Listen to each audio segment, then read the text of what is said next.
Wonderful. It's truly an honor to receive this award and to speak with you at CHI. Thank you for coming to this session, even though it's later in the day. I would not be here if it weren't for my PhD students who believe in and execute our shared lab vision for social impact. So thank you very much. Many of them are in the audience today. So today I want to share 7 lessons learned through the first 20 years of my research career, spanning both graduate school and my time as a professor. And throughout, I'm going to be intermixing personal stories, as you'll see, and my research. So my first story starts right here, actually 20 years ago in Barcelona. I used to live here, and this is the view from my apartment. In fact, I could see the beautiful Barcelona Cathedral. At the time, I was interning at Telefonica Research with Nuria Oliver, this year's conference co-chair. There's lots of cycles in this talk. We were working on a then emerging type of new transportation, which has now become commonplace, shared bicycling. Specifically, we were studying how to improve the efficacy of these systems using AI to promote more active transportation in cities. To celebrate the end of my internship, I decided to fly to Morocco to climb the tallest mountain in North Africa. This is Mount Toubkal, with a peak of 4,167 meters. So after a 2-hour taxi drive to the trailhead, it was a 1-day hike to base camp through rocky but beautiful terrain. And the next morning I set out. You can just barely see the base camp in the distance here. And it was a really arduous hike. It was challenging but fulfilling. And Mount Toubkal is above the tree line, so there's no protection from the sun. But I finally made it. And here's a timed selfie. This is pre-iPhone, celebrating my 20 years ago, my accomplishment. But there was just one problem. As I turned around, I realized there's a taller mountain in the distance. Which begs the question, if I'm supposed to be on the tallest mountain in North Africa, where am I? Well, I had climbed the wrong mountain. This leads to 2 important questions underpinning my talk. First, how often do we climb the wrong mountain in our lives? And the second, what do we do in the face of failure? Well, in the case of Mount Toubkal, I spent another night at base camp before starting anew the next day. And here I am hiking the real Mount Toubkal through snowy conditions. So this time it was not sun that I feared, it was the icy snow and rain. But I finally made it. I eventually made it to the top of the right mountain. And I'm wearing the same shirt in honor, truly, of that moment. So, I draw 3 lessons from this story. First, there's always another mountain. There are so many mountains. Another grant to write, another paper to submit, another system to build. Second, you have to choose your mountains carefully. You have a finite amount of time and energy to pursue what matters. And third, persistence is key. Because academia is filled with rejection, and you must get up the next day to climb again. So persistence is key. In fact, for example, this is a list of recent papers from PCS, this might look familiar to some of you, rejected from my group. Oh, I hear oohs and ahs. No claps. This is a list of rejections from the U.S. National Science Foundation, the primary funder of CS research in the United States. And this is a letter from 2002. The University of Washington PhD CSE program rejected me. But persistence is key.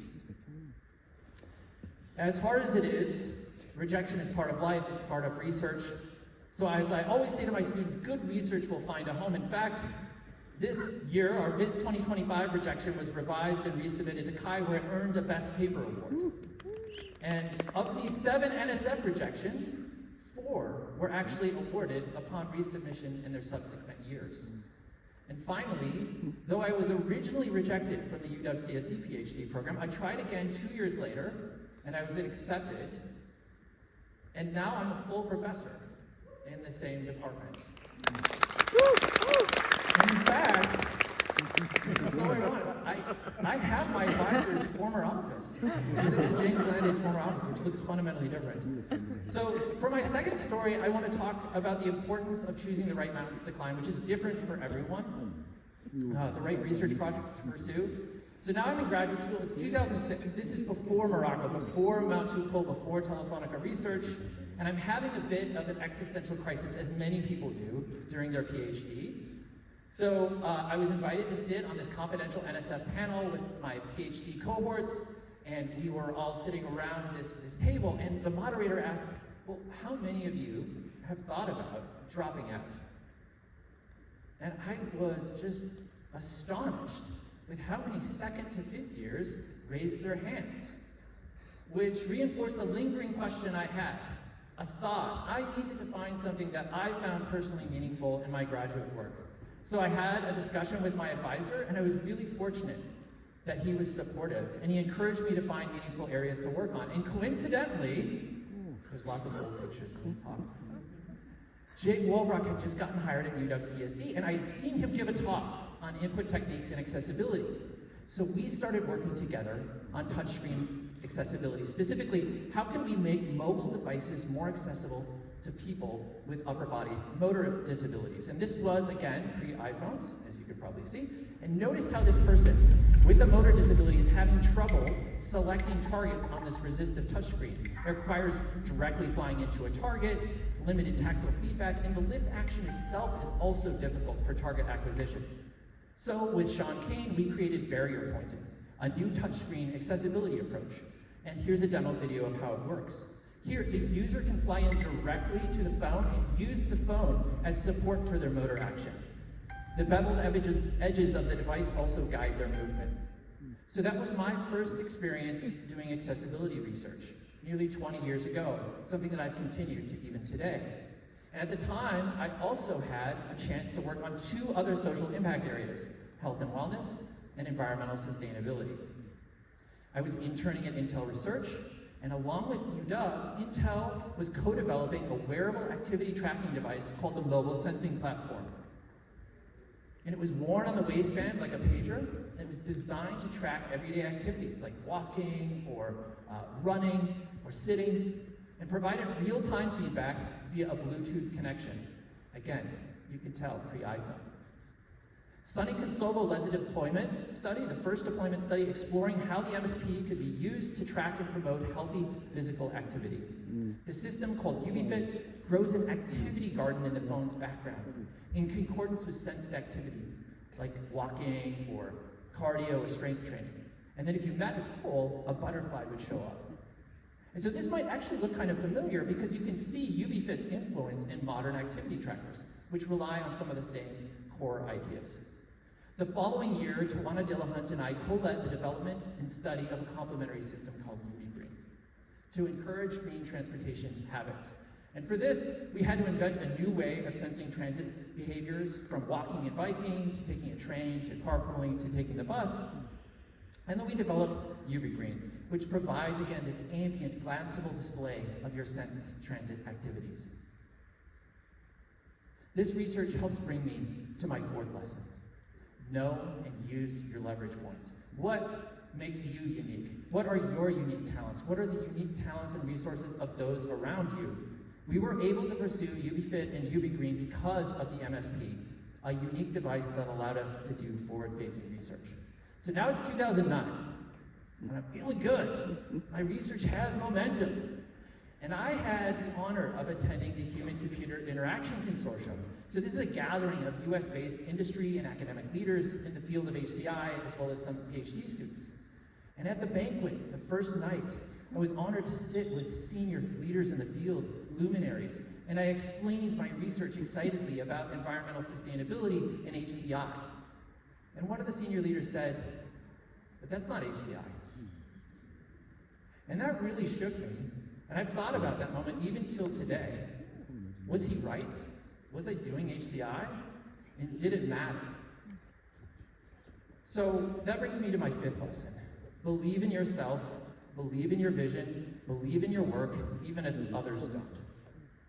In my case, I spent the next few years dedicated to the intersection of HCI and environmental sustainability. That year, I wrote a reflection piece and research agenda for HCI on the design of eco-feedback technology, and my PhD dissertation explored new sensing and visualization techniques for eco-decision making.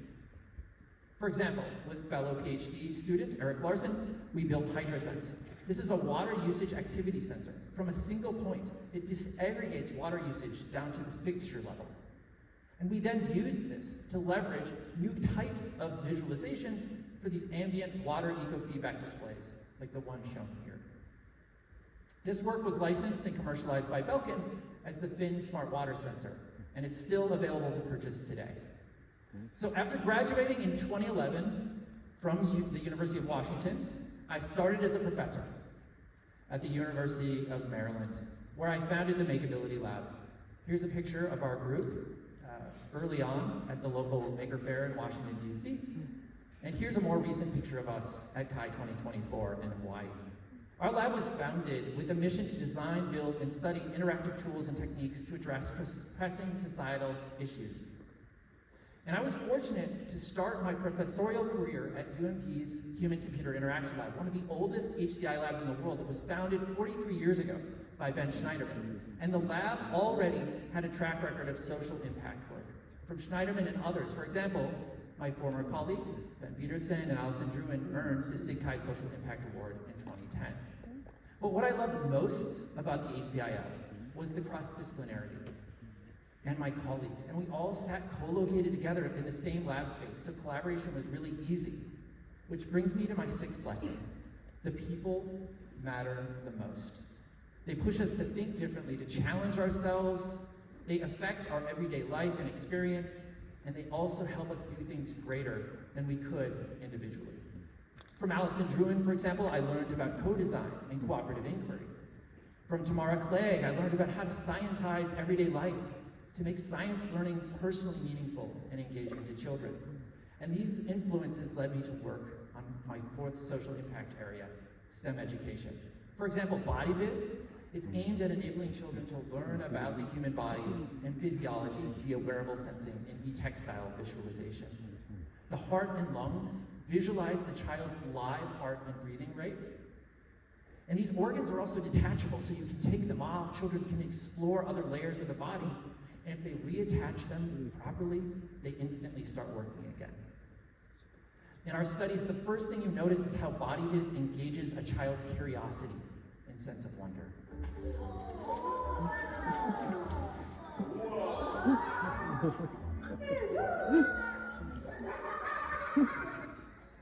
You also notice how it actively engages their bodies in movement and physical learning. So as follow-up work, we developed SharedViz, which is a mixed reality learning environment for body learning and data analysis. For example, Magic Mirror uses an augmented reality approach to enable children to see inside their functioning bodies. In this case, lungs are inflated and deflating in concordance with the child's own breathing rate. And as another example, with moving graphs, children would brainstorm cardiovascular activities and then compete to see who could get their heart rate up the fastest. And one consistent finding throughout this is that children are always curious, how did your wearables work?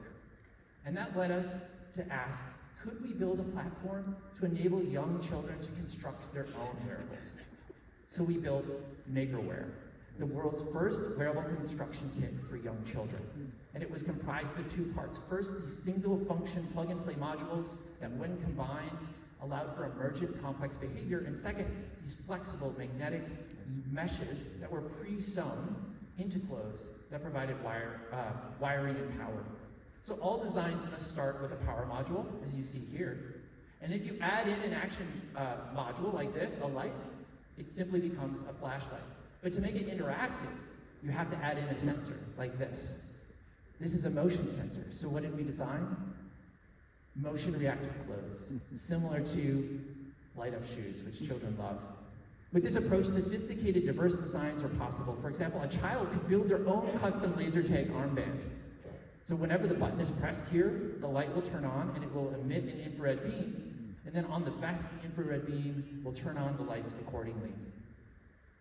And as children gain more experience with the platform, they can build more sophisticated designs. So imagine, well, I want to track how many times I've been hit by the beam.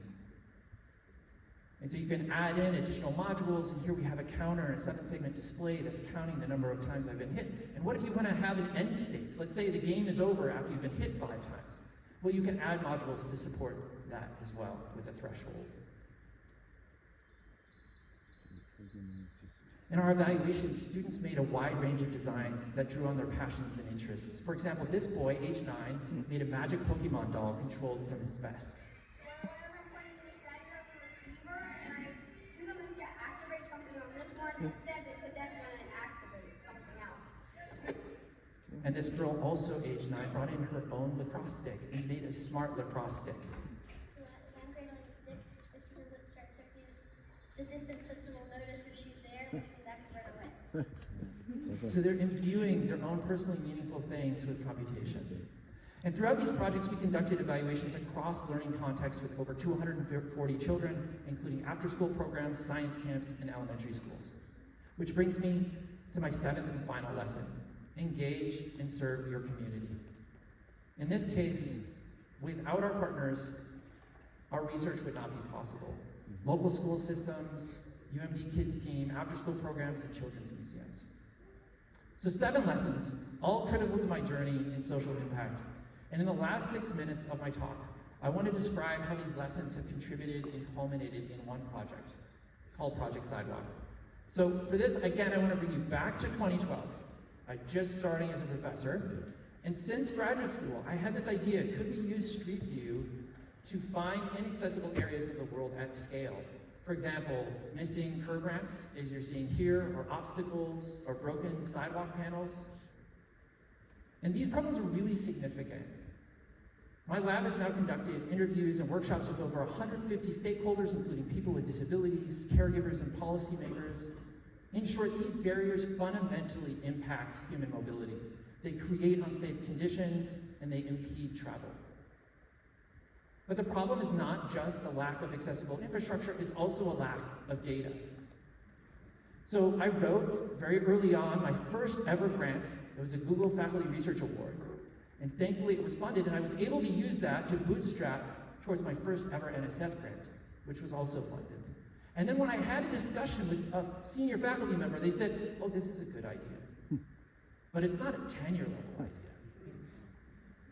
But I didn't listen. And since then, my group has published nearly 40 papers in the area. 3 have earned Best Paper Awards. It has become a massive, incredibly rich research agenda for my group. We have also organized and conducted 4 international workshops, helping forge the future of research in this space. And our flagship project is Project Sidewalk, an open source crowdsourcing tool for sidewalks available at projectsidewalk.org.